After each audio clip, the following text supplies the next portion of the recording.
1. Well, hello there, and welcome to Live Hang number 26.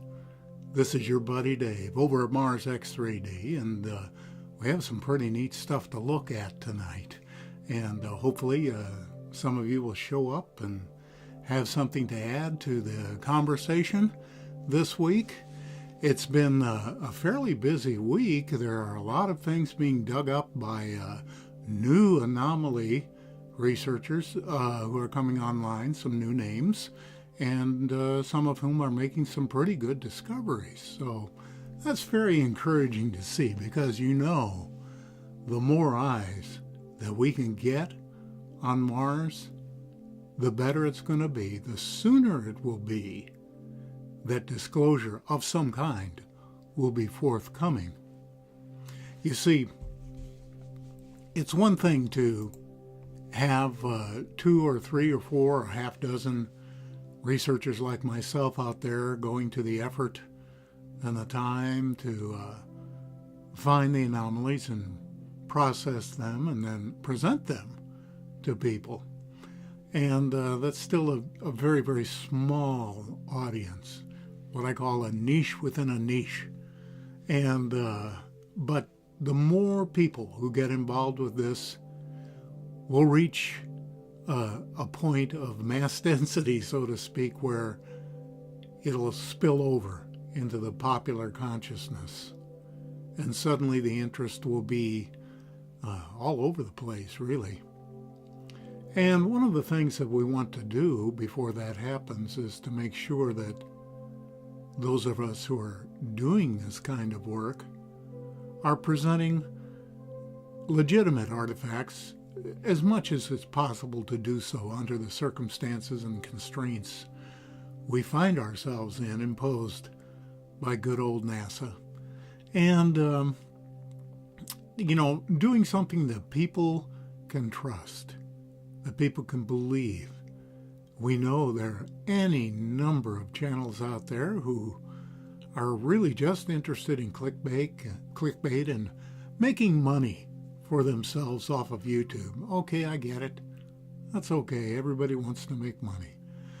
But when you start trading in your reputation and your integrity for filthy lucre, as it were, then credibility goes right down the drain, doesn't it? So we need more people on board. And as I check over here, I see that Rusty is on board. Good to see you, my friend. Hope things are well down there in the wooded swamplands of Louisiana, I believe is where you're at. And Planetary Protector, welcome on board, my friend. Great to see you tonight. And Don Boehner is here. I'm doing great, and one of our very own Proud Weirdos First Class, Mike Nelson. Great to have you on board with us, Mike.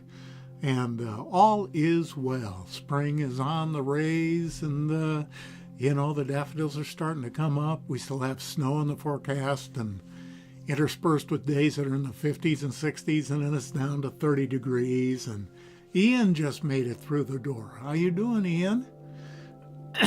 Boy, I'll tell you what. This is an interesting time of year with so much going on and the change of the seasons. And pretty soon we'll be coming into the summertime where old Dave takes the summer off and goes fishing in the Sunrise Command way up north in Maine. And I intend to keep my hand in, but one of my big projects this summer is to finish building a fully operational stained glass studio in the basement of our house. Hey, Kevin. Hi. Thanks for showing up. Kevin Mulligan, everyone. Another Proud Weirdo First Class, and love to have you here. You can see those badges by their names. The only way to get them is to become a member. And I am trying to cobble together some decent merchandise for you all.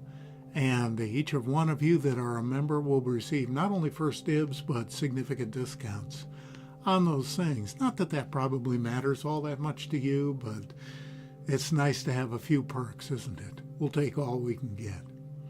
But anyway, this is not a hobbyist studio. I'm not a hobbyist. I was a commercial restoration expert, so to speak, of historic stained glass windows for many years.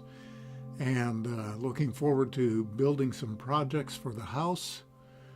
We have a Victorian house up there. And building some projects for sale online. Some very interesting types of things that I'm hoping everyone will be interested in, maybe not.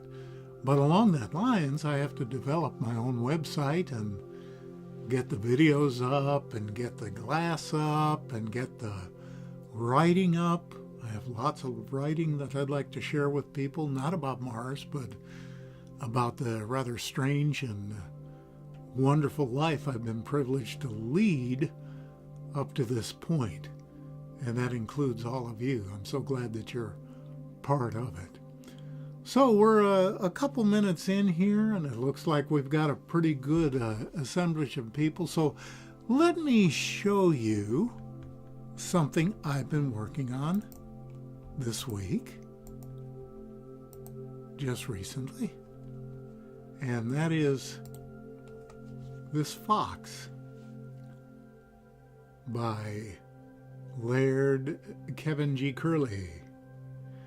And this was done specifically with the Leopix converter and SPM clone brush to clean it up. And these are exactly the things that I cover in our tutorials, part 1, 2, and 3, Easy Peasy X3D. Because I'd really love for all of you, or some of you anyway, to catch the bug and to get into it. And even if you don't do Mars anomalies, I'll get that, because only a few weirdos are into that. But by golly, you can make some beautiful 3D images for your own personal stuff. And what's not to like about that? Especially as you get to be my age and you start looking at images of friends and family and yourself from 30, 40 years ago. It's really an interesting time juxtaposition experience to see yourself or others as they were decades ago. Right there in the flesh, so to speak, in 3D, right there in front of your eyes. Very, very strange. I remember the first time that really hit me was I saw a 3D image someone had taken of Louis Armstrong back in the late 50s with a stereo realist camera. And boy, was it uncanny to be just looking at Satchmo, man, right in the eyes, and there he is in 3D. Even though he'd been gone for years, decades, there he was. And I thought, man, this is really a powerful time capsule concept. And we have Ricardo on board with us. Good to see you, Ricardo. He says, I have a table lamp stained glass that forms butterfly, and part of the wing has broken off along the leaded joint, needing it repaired.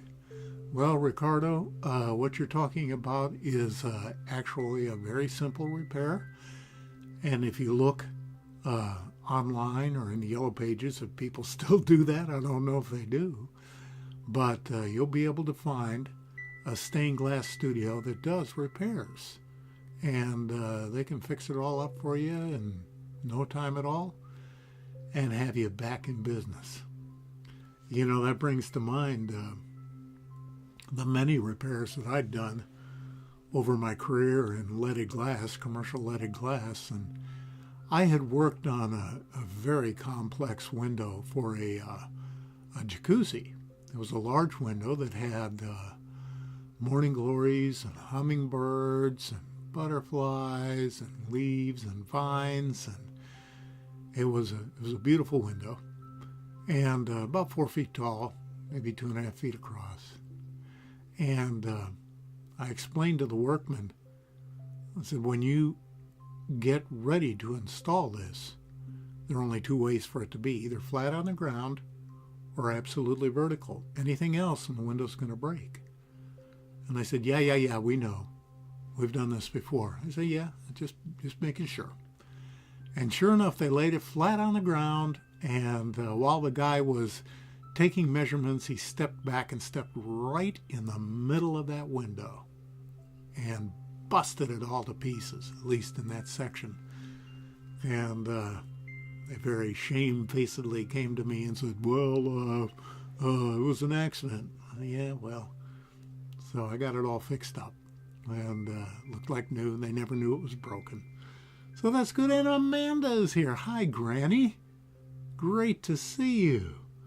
And so I'll just show you the fox one more time before we start diving into the images. And I wanted to stress that this fox, I did the same way as I told you about in the Easy Peasy X3D. This is something that you can do. It's not hard, and it's fun. And that is a beautiful image of a good old red fox. Okay, so what do you say we start diving into some of the stuff we have this week? I'm getting a lot of things sent in to me, and I'm always glad to get them. A lot of new names, new researchers out there finding some good stuff. And of course, I'm still finding a few things myself now and then. So let me see. Let's start with this one.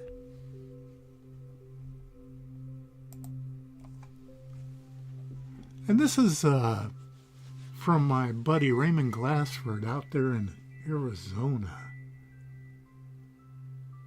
Oh, thank you, Ricardo, for sharing those links on the Discord server. In fact, I probably need to go check that out and see if I don't need to be on there. You know, there's just so many minutes in the day.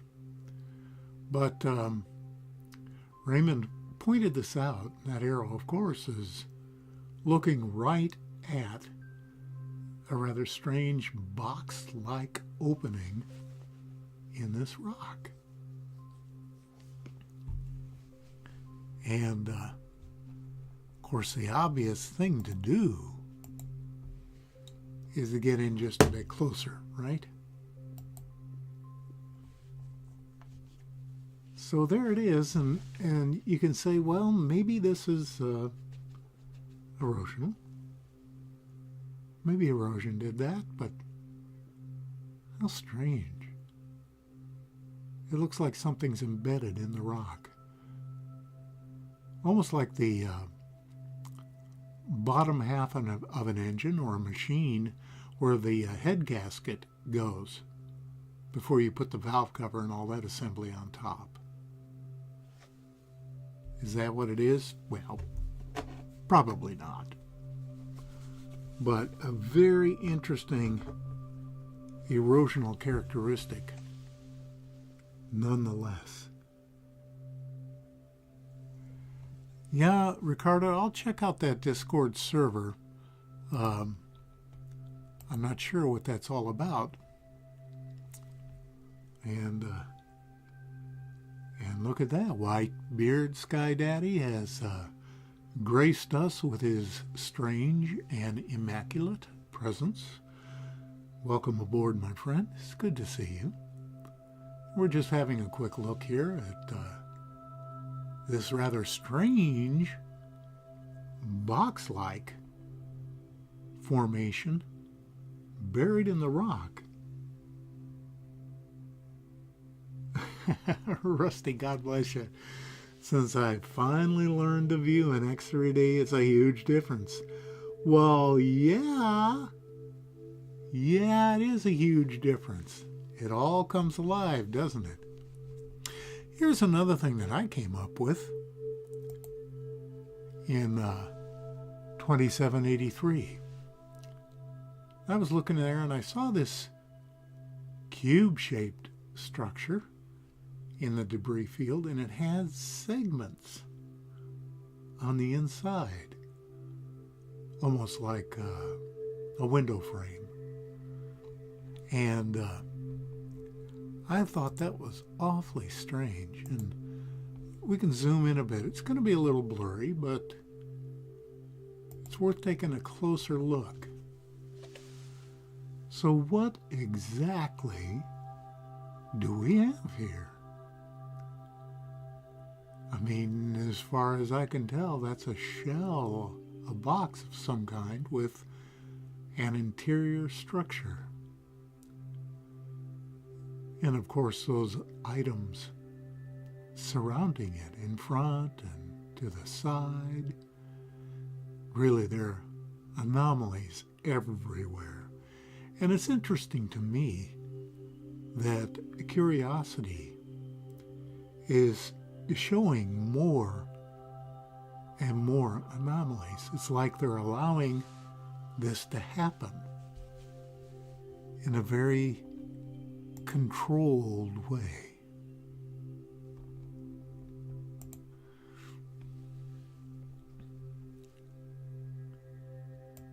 And as long as we're kind of looking at cubes,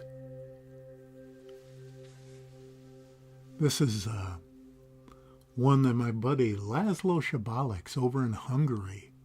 Oh, I've wanted to interview that guy. He's really interesting, but he doesn't speak English and I don't speak Hungarian. And of course, working with an interpreter can be really painful and takes quite a long time to get anything done. But anyway, this is one that Laszlo pointed out. And once again, you know, folks, I have no idea why they do this, but usually the anomalies are right on the smack edge of the picture, which makes it really tough to get a good 3D image. But that yellow arrow is pointing out for you. So let's zoom in on this. And isn't that nice? Isn't that a clean cube?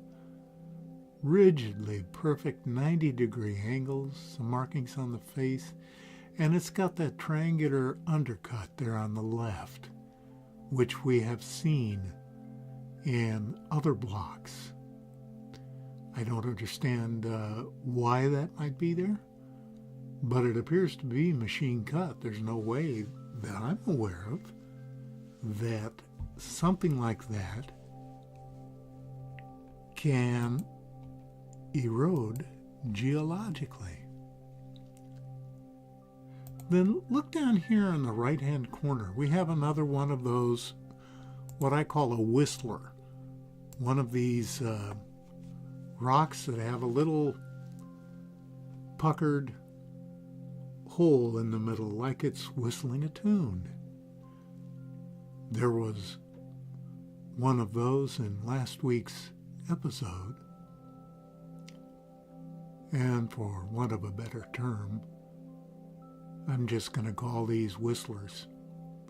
But you know, check it out. It's square. It's got those rims, you know, that edges. It's hollowed out, and it's got that little whistle feature right there in the middle.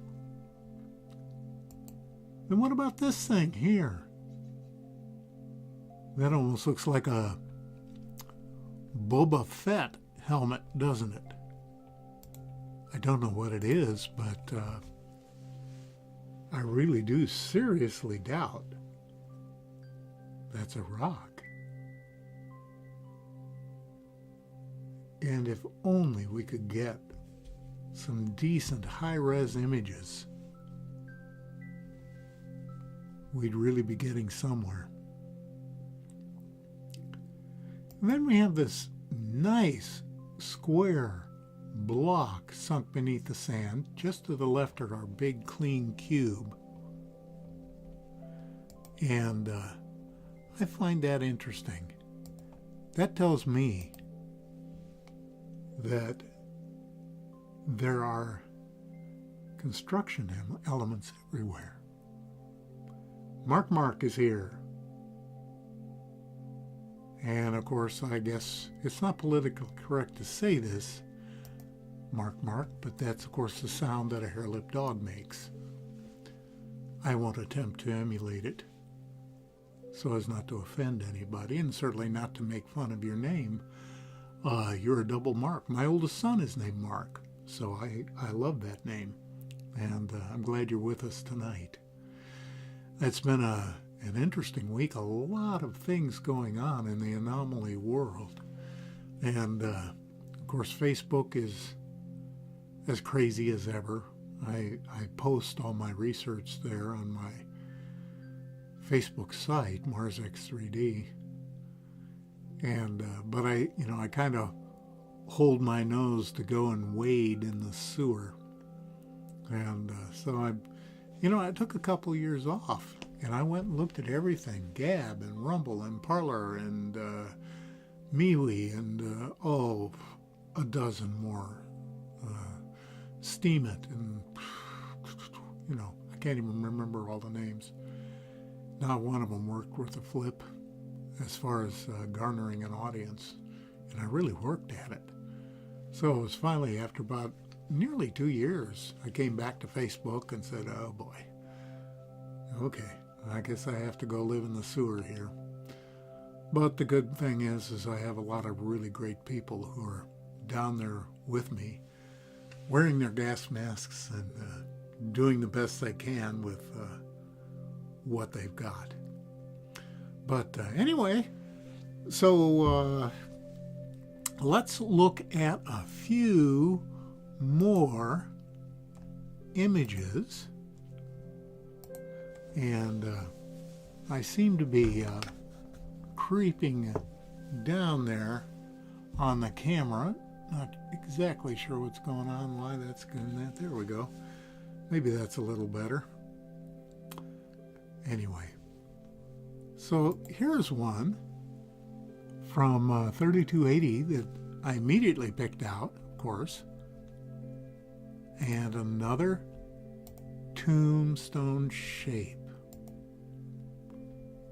And I'll show you what I mean by that when I say another. So let's zoom in there. Now I'm just calling this a tombstone because that's what it looks like. That's not what it is. It's just what it looks like. It's got those two nice parallel lines going right down the center. And it's made of that ubiquitous Martian bluestone. Here's another tombstone. Doesn't that look an awful lot like the last one? This is from Mars, but I had taken this one from Misha Dreszczyk's Star Archives, and it had no citation link. All I know is that it was on Mars, and I believe it was an opportunity image, but I don't have a link for it. But it's interesting to me that, well, now we have two tombstones that we've run across. Oh, my mistake. Make that 3. Back there in the back, another one. And it's got the parallel lines of carving or markings, whatever they may be, going up the side. Is it a gaming chair? Probably not. I have a feeling the Martians didn't play games like we're accustomed to. And here's another one. Not exactly like the others, but definitely tombstone shaped. That's from 3387.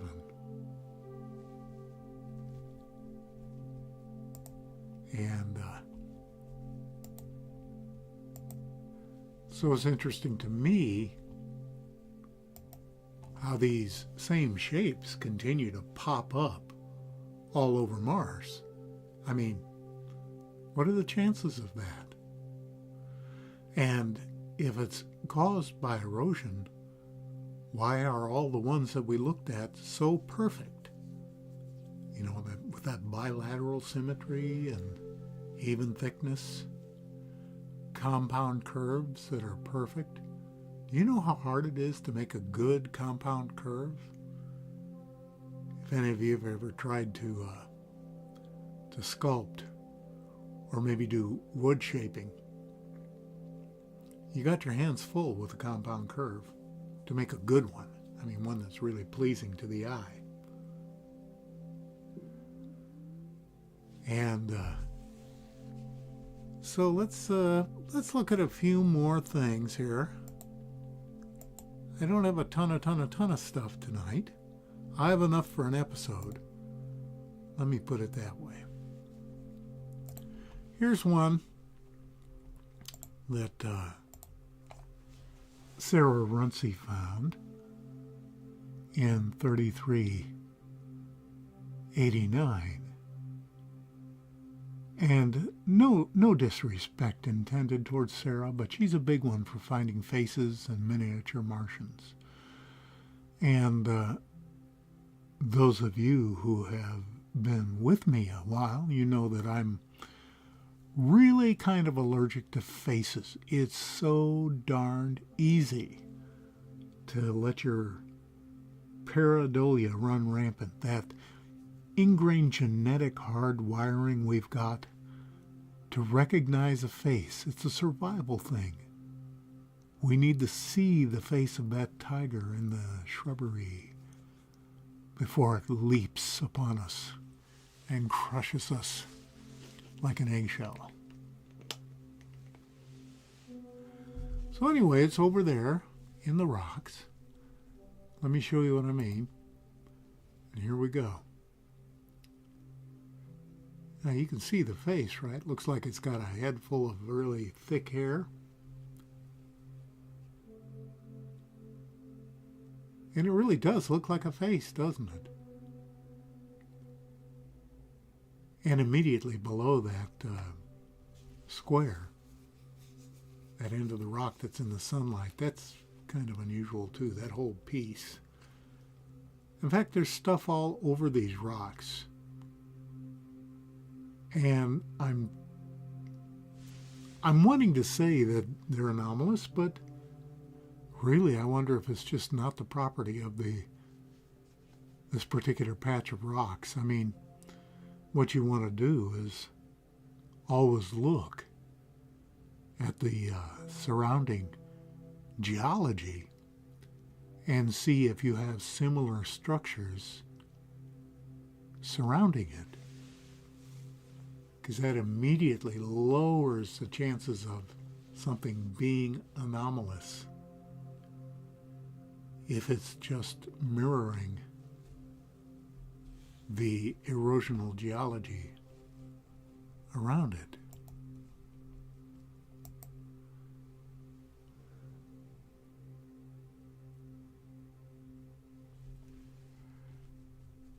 And that's an interesting point, Ricardo. You know, it's always a perspective thing, isn't it? Here's a little bit closer.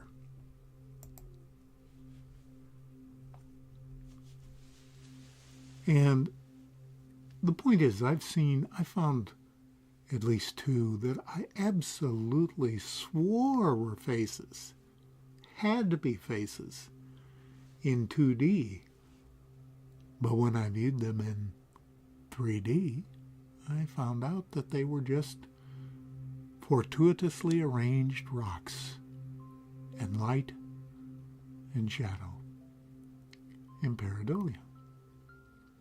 And so I'm very reticent to assign too much meaning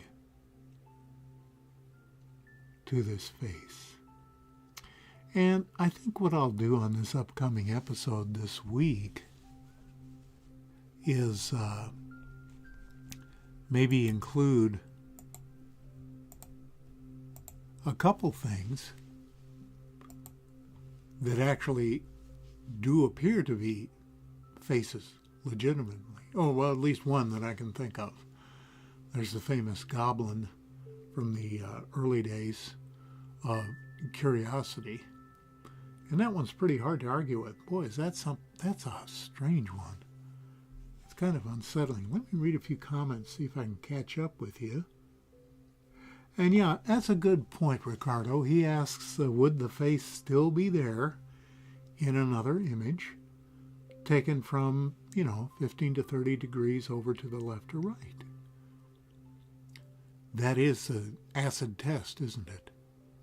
That's going to tell us if something is really there or not. But since the rover doesn't want to go over there and check these things out, then, we can't do it.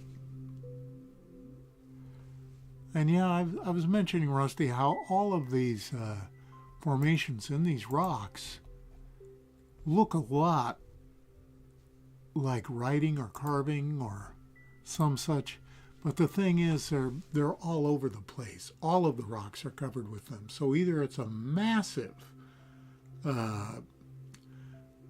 carving location, or it's something that's happened geologically. And as you all know, I adhere to the principle of Occam's razor, OCCAM, Occam's razor, which very basically says the simplest explanation is usually the correct one. So if it can be explained by geology, even though it's a very tempting thing to call an anomaly, I'll abandon it and move on, because believe me, there are more than enough genuine anomalies on Mars. We don't have to get our panties in a wad about stuff that we think might be an anomaly, whether it's whatever it might be. And that's something I've brought up before, that so many anomaly hunters just seem to see an anomaly in every single rock they look at. That gets tiresome. That wears the viewer out right away. It's like, yeah, get on with it, show me something. And it takes it's like the boy who cried wolf. And it's like, okay, you're saying an anomaly, you've said it 100 times before, nothing was there, so actually I'm not going to listen to you. So, and again, that's why I'm hoping that some of you will take advantage of the tutorials in X3D and maybe do a little bit yourself. Even if you don't do a channel, even if you don't get super involved, I would love to see what you come up with on my Facebook site, MarsX3D, the evidence. It's out there. And I'd love to see what you have. So let's move along to another one. And this is another Sarah Runcie one. And the reason I'm showing you this context view is to give you an indication of how far away this actually is. Now, I don't have metrics for this. So this could be 25 feet, or it could be 100 yards. I just don't know. That's awfully aggravating. But they don't include metrics with the mass cams. At least any of the newer ones. So anyway, take a look at this. I mean, to me, that's a straight up pyramid. Kind of hard to argue with. How much more clean do you need the lines to be? It kind of looks like it has a beaded edge running up that right side. And maybe kind of a keyhole slot in it. Who knows? I don't know. And that rock right in the middle in front, in the foreground. It's tempting to call that carving on it. I don't know that it is, but, usually, as I've said before, anomalies are like water moccasins. If you see one, you know there's always another one nearby. And in this case, this could well be a debris field surrounding the pyramid, because look at the block on the left. And look how nicely shaped that is. That appears to be artificial to me. And then look between that block and the pyramid, and there's a beautifully rounded block in back. Now that could be the top of a boulder. Doesn't necessarily have to be artificial. But the thing is, these are all suspicious, being in proximity to what appears to be a legitimate pyramid. And now, here is one from Pedro Reza, and a new anomaly hunter. And isn't it nice every once in a while when the anomalies are right up close and personal and relatively clear? Because take a look at this. This is really something, in my opinion.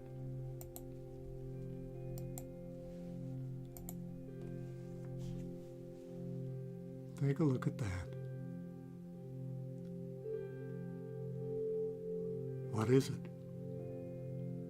Is it the remains of an ancient rocket?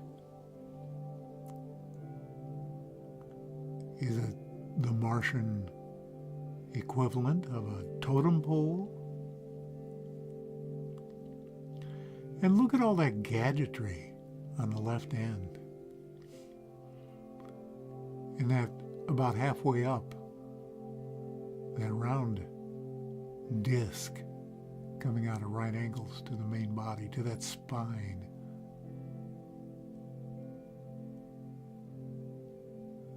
This is really interesting to me. Now, we have to ask ourselves, did NASA rockify this? Did they overlay it with a rock texture, which they do so frequently, to hide its true nature? And if they did, why even bother?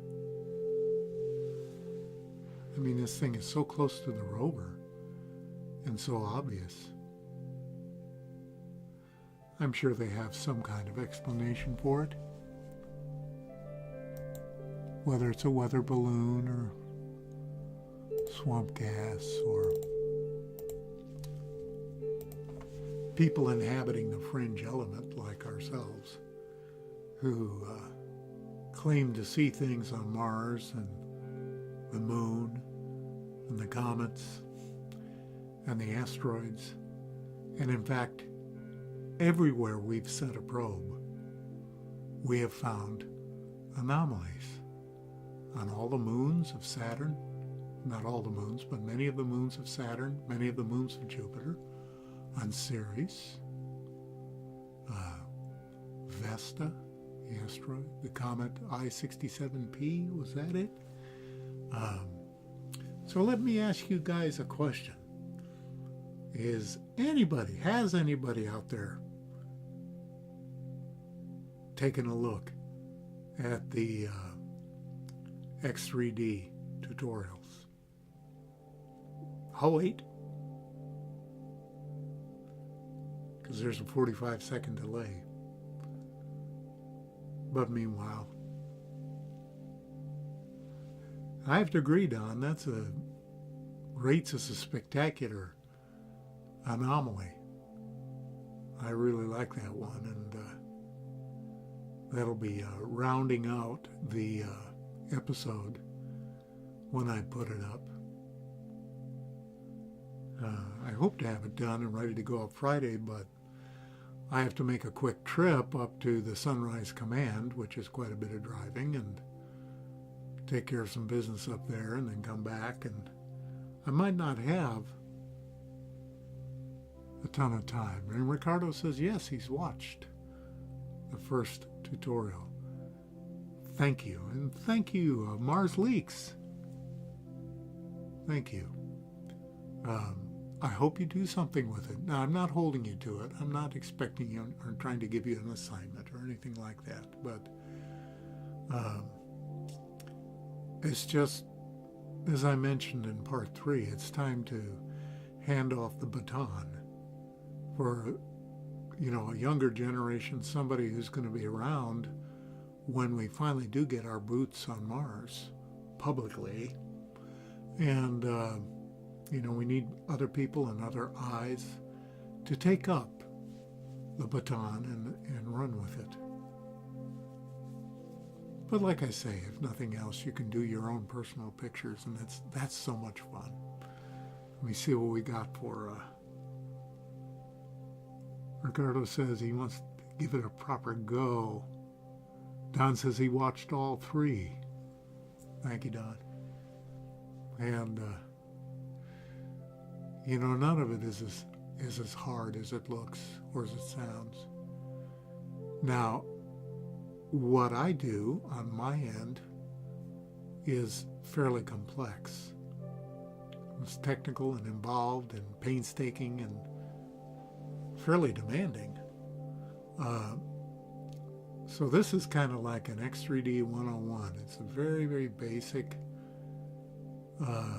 without getting into all the hacks and workarounds and problem solving and verification of planar extrapolation and all the other things that become necessary when you do this kind of work.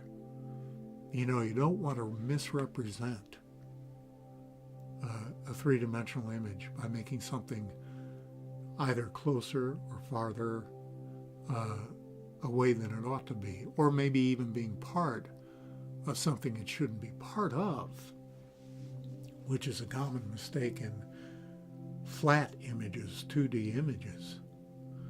So it's a good idea to not only really closely study lighting and sun angles and shadows and placement and apparent lines of perspective from the 2D, but also whenever I can.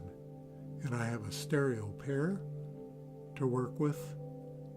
Before I look at the stereo pair, I'll take one of the images and I'll create a 3D image from it. And then I'll compare that to the so-called legitimate 3D image. And I've found over the years that at this point I'm getting within 1% or 2% of being absolutely accurate. The differences are so minor as to not really make any difference in the veracity of what is appearing before your eyes. But you're talking too much, Dave. We don't like that. Okay.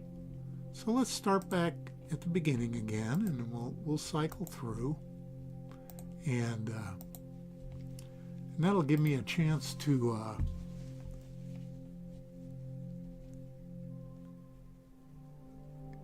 share. Well, let's see now. Where did everything go? I think I'm having a problem here. No, that didn't work. That didn't work. There, let's get that background out of there. That's what I wanted to do. I'll catch up with a couple of these remarks. Ricardo said he's going to share his efforts on his YouTube channel and also on the Mars Anomalies and Beyond Discord server. Fabulous. I need to check that out. Master King K, a new name. Welcome aboard, my friend. Well, I have a feeling he says the closest thing to the truth is Star Wars, and I think you're probably correct. My belief is that that life is a prime directive, that the galaxy is humming with life, And then we're kind of a backwater podunk little planet out in the spiral arm of the Milky Way. And we haven't even gotten past our nuclear threshold yet. We're very primitive. Not ready to become a star-faring planet. Of course, there's a lot of arguments against that. People say that we already are, but we're not here to do this. The reason I'm showing you this image of a fox is because it's done using the techniques I showed you in the tutorials. You can make some really beautiful images. Rusty says it was easier to understand for him. That's good. And the white dots do help, don't they? So let's go on and we'll dive back into a cycle of images here for y'all. And here we have something that my friend Raymond Glassford out in Arizona shared with me the other day. And you can see that kind of box-like opening in that rock. Now that seems awfully unusual. Typically, if a rock is hollowed out, it's more in line with a geode. It's a spherical hollow in which crystals will grow. Sometimes a tree trunk shaped hollow. But a square hollow? I don't know about that. I don't think that's natural.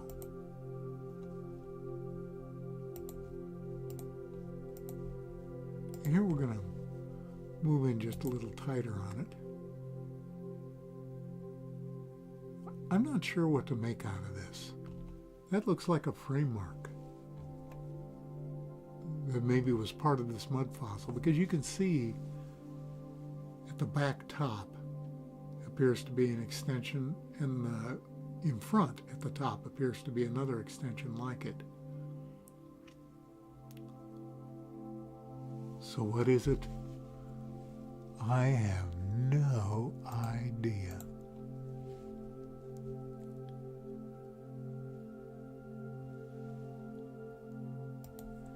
I was poking around the other day in Nev's GMAC of 2783 and came across this rascal. It looks like it has a window in it. I mean, an actual window frame. Cubicle box with knobs up the left side. It looks like a cylinder coming out of the left side. And of course, all around it are things which appear to be anomalous. Let's move in a little closer.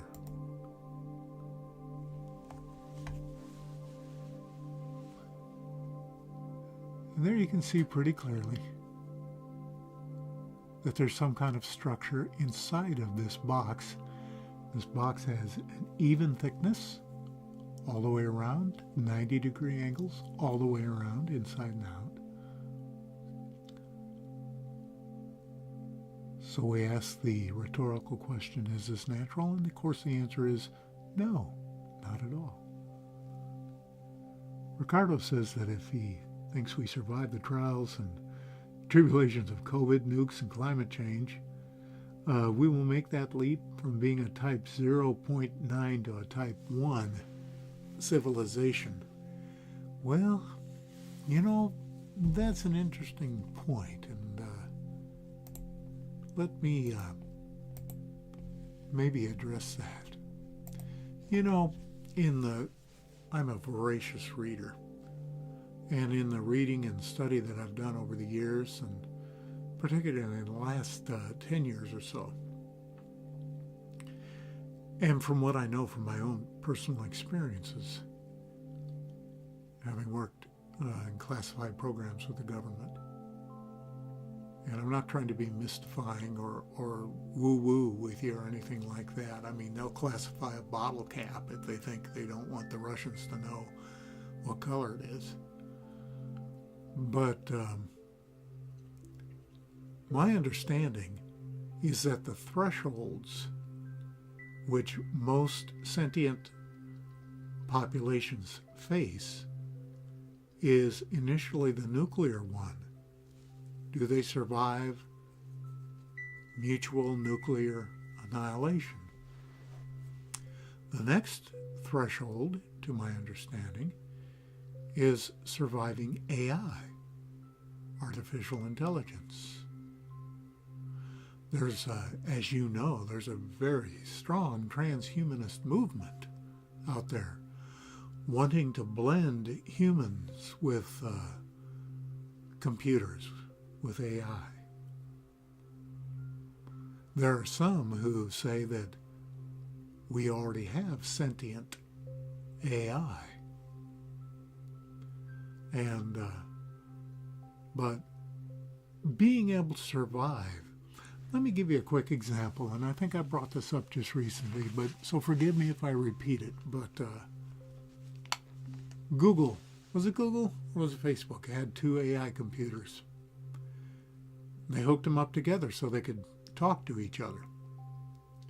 And within a day or so, they had developed their own secret language so that we mere biologicals couldn't interfere with what they were working on. And it's hard to believe, but Google actually got creeped out by this. They're not creeped out by anything. I mean, they're crazy people over there. They got creeped out by this and they unplugged them. And the reason I bring that up is that the first thing these AI did when they were in communication with each other was to exclude humans because we're slow, we're inefficient, we're emotional. We're not players in the game.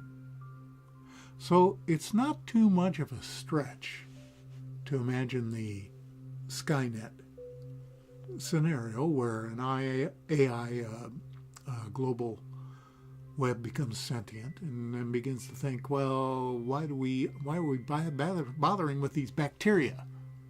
That's what I was trying to say, bothering with bacteria. These humans, they're like bacteria. They cover the earth. And they're not doing anything good. They pollute with their body waste and their industrial waste, and they consume and they air and they consume vital resources, minerals and vegetables and fruits. And so it's not really a stretch to see AI saying, you know what? Let's scrub this clean. Let's use some Lysol on this place. So getting past that AI threshold is a big deal. And I think that once we're past that, I think that commensurate with having functional sentient AI is that we'll be able to figure out the Alcubierre warp drive and cold fusion or various other zero-point energy systems that would allow for sufficient power to work FTL drives or jump drives of some kind, at which point we do become part of the galactic community. And is there a federation? Oh, I don't know. Maybe, probably. It's like sentient beings to form into groups, isn't it? And we also know that no matter what, there are always going to be good guys and bad guys, and good girls and bad girls. Hooray for bad girls. And they're always going to be out there regardless of what species they are. So, yeah, there'll be different groups, and yeah, there'll be good and evil, and yeah, there'll be conflict of some kind. Anyway, I'm talking a little bit too much tonight. Let me go ahead and pull up. So we had a look at the window. And so now I'm going to have a look at Laszlo's cube. Master King K says the craziest thing is that the cities frozen up under Antarctica might be from Martian refugees. Well, they may well be, or they may be ancient civilizations that were caught in the global, when the Axis toppled, or as part of the Younger Dryas event 11,000 years ago.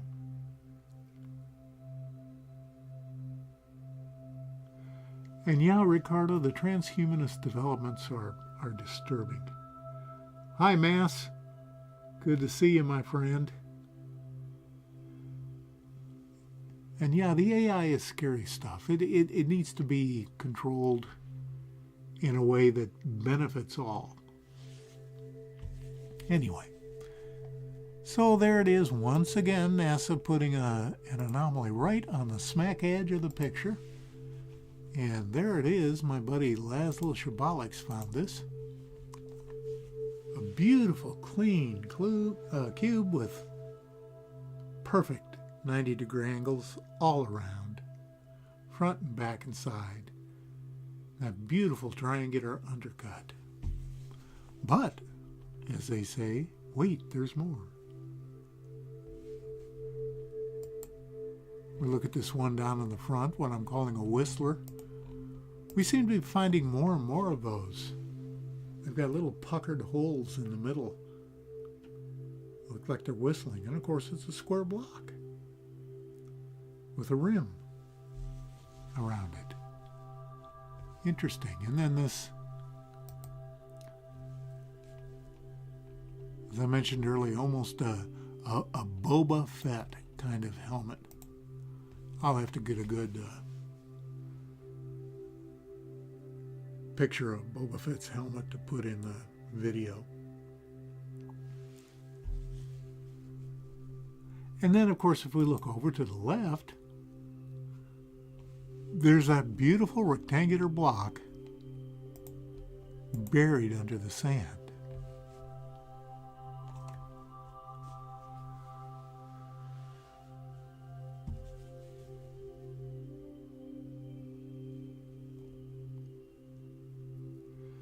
And yeah, there are anomalies everywhere. If you go to the link when this video goes up, man, there's so much stuff waiting to be picked out in that GMAC. Y'all can have a field day with it.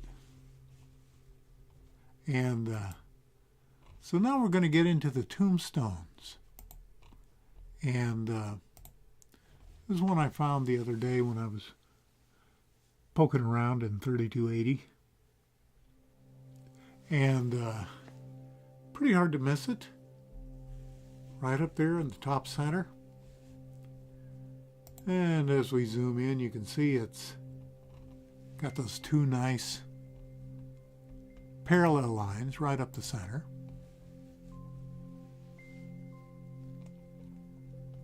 And it's bilaterally symmetrical.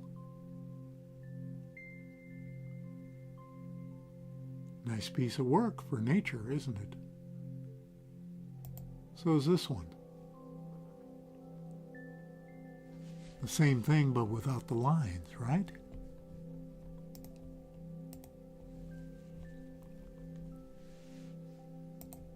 And this one has the lines going down the side over there in the left corner.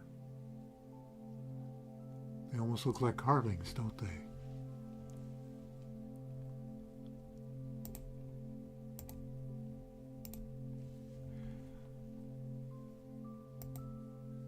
Then there's this other one that I found, 3783. Looks like a classic tombstone.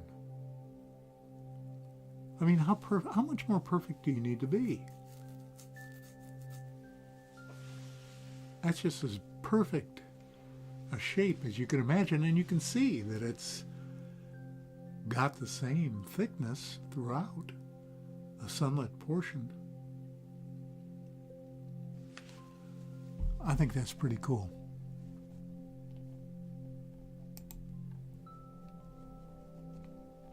And then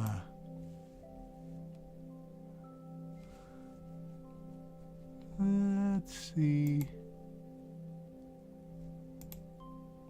Yeah, I think that's about it for tombstones, which is fine. So let's continue on. I'd shown you this one in the first go around, and this is a face that Sarah Runcie found. And you know I don't like faces.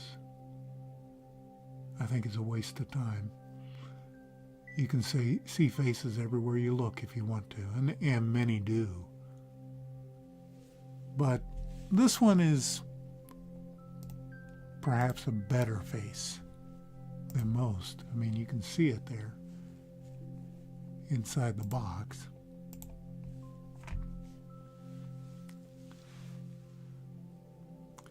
And I think it was Ricardo that brought it up earlier, that if you took the picture from a different angle, would you still have a face? Or if you took it at a different time of day when the lighting was different, would you still have a face? Hello, James. Welcome aboard, my friend. So let's zoom in just a little bit closer. So, is it a face? Or is it just a rock? I actually don't know. I don't want to encourage people to start posting faces and stuff like that. It's a real waste of time. And, you know, I'm gonna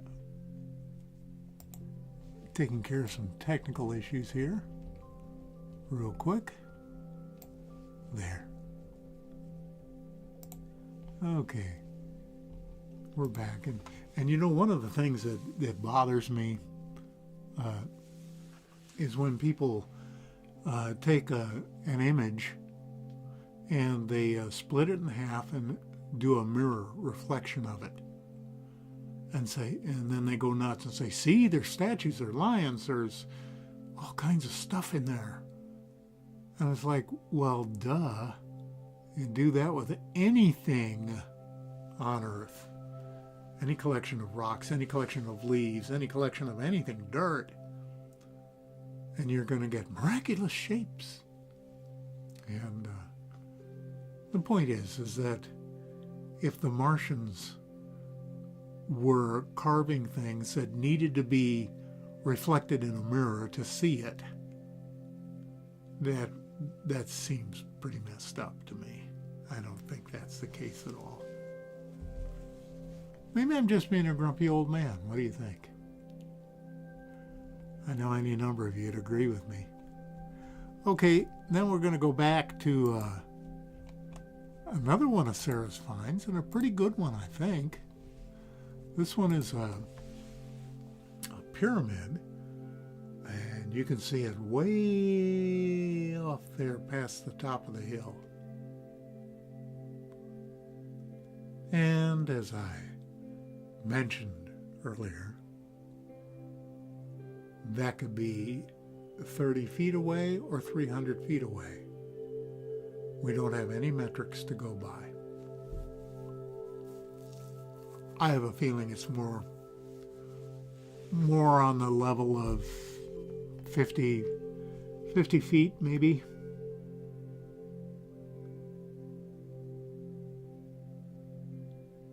Renee showed up. Hi, Renee.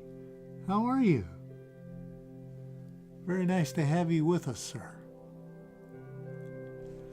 Anyway, so she found this pyramid, and my thought, my gut feeling, I have nothing to base this on, is that it's actually about 50 feet away, but that it's below the ridge. It's poking up above the ridge, and as you can see, that's a pretty nice shaped pyramid. That's as clean as you can get. Whitebeard Sky Daddy says I'm not being grumpy. Well, okay, thanks.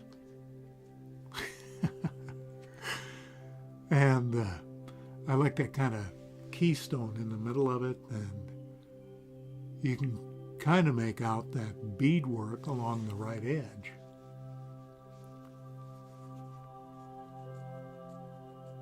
And as I mentioned earlier,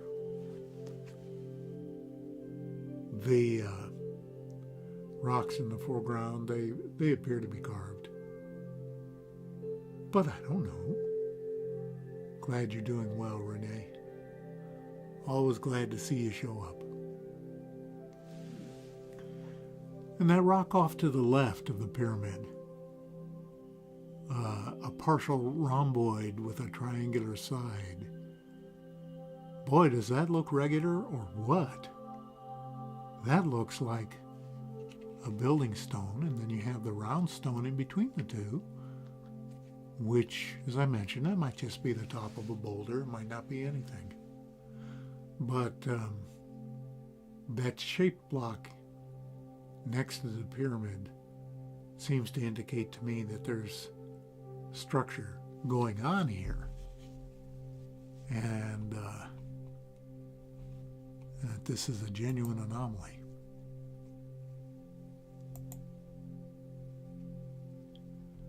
I agree, James. And then we'll wrap things up with a great find. And of course, everybody and their June bug is jumping on this one because it's right up front, easy to see, and as usual, everyone's saying, I found it first. No, I found it first. No, I found it first. I'm the best one. I found it. And it's like, come on, people. As far as I know, Pedro Reza is the first one to point this out. And it's right up there close, next to Curiosity. And take a look at this. Is that awesome or what? Now, I lightened this up a bit so you could see into the shadows. But to my eye, on the left end, that looks like a tangle of machinery or mechanisms. And indeed, throughout those portions that we can see, and you've got that half disc sticking out at right angles. So is this an ancient vehicle? Is it a rocket? Is it a sled? Is it a tool? Or is it just a rock? You know, I would be absolutely gobsmacked if this were a rock. 'Cause be honest with me. If you could pick this up and put this in your backyard, wouldn't you do it? I sure would. I would think, this is so cool. Even if it's natural, I want this. I want to possess it. And yeah, Mars Leaks, I believe that NASA is going through the slow disclosure process. And they're gradually allowing more and more things to leak out. And we found this in a later Curiosity solves. This one is 3383. And we're starting to see, well, frankly, surprising things.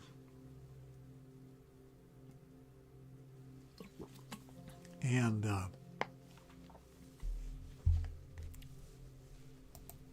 that's kind of a nice surprise, isn't it? So we've gone through the roster twice now, working on getting this episode put together tomorrow, and then I'm going to be out of town Thursday, Friday, Saturday. So a video might not go up until Sunday or Monday. I don't know. And I probably won't do a live hang next week because I need to have pictures ready for you all to see. And I usually spend Friday, Saturday, Sunday prospecting for images going over the gigamacros and the gigapans and the endless notebook and processing and hunting and doing all that stuff. And usually end up on Sunday with, I try to make it half and half. Half of the things I find and the half other people find. So it's not just the Dave show. That gets old. And we need fresh blood in here. And again, I'm going to bring this up before we close out for the night, that those tutorials, part 1, 2, and 3 of Easy Peasy X3D are there for a reason. I want to, hopefully someone out there, some one of you will allow me to pass the baton to you and get interested in this and begin doing your own X3D Mars anomalies. Genuine anomalies. And at the very least, maybe some of you will be doing your own personal images that you take with your camera. And that'll be great with your phone, you know, or whatever you've got. It's a lot of fun taking old images if you've got them, and I mean really old ones, and creating a 3D out of them. Blows everybody's minds. Let me catch up on some of these comments before I shut everything down. And Renee says, yeah, I hope you don't think it's ridiculous, but either it's just a spaceship crashed upside down, also looks like an F-16. Yeah, well, I can't argue with you, Renee. I mean, it does look like that, doesn't it?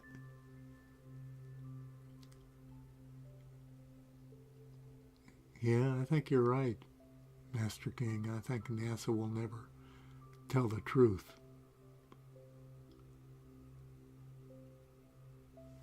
But there are some insiders there, I believe, that are allowing things to leak.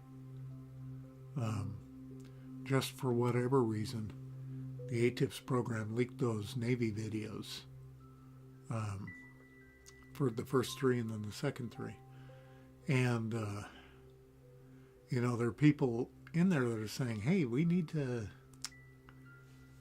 catch up with the rest of the world and make sure that we're not left behind. And when people come knocking on our door, are they our big brothers from outer space come to save us? I doubt it.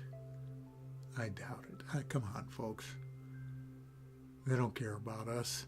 Have you noticed that, you know, with the proliferation of UFO sightings, everybody's, I mean, you can see dozens of them every day. They don't care if we see them. They care about as much about us as we do about ants. They just show up wherever they want and do whatever they want. And so what if we see them? They don't care. I think there's a large variety of races visiting the planet. But they're here to rescue us? No, they're not. As always, we need to do the right thing by ourselves and rescue ourselves from all the stupidity that's running rampant in the world today. And that's all I'll say about that. Let me glance at a few more comments here. Thank you, James. Great to have caught up with you. And Renee, I don't know what the scale is. All I can do is look at the context view and assume that that thing's maybe 25, 30 feet away, so that would make it maybe 6 feet long, which is not real big, especially for an F-16. Might be the right size for some ordnance, for, you know, a missile that was used in an exchange, but who knows. In any case, thank you for stopping by tonight. And I always appreciate you taking time out of your busy schedules to spend a little time with me. I'm honored by that, and I do appreciate it. And I always enjoy sharing the latest and hopefully greatest with you of these images. So this is your buddy Dave over at MarsX3D. Be well.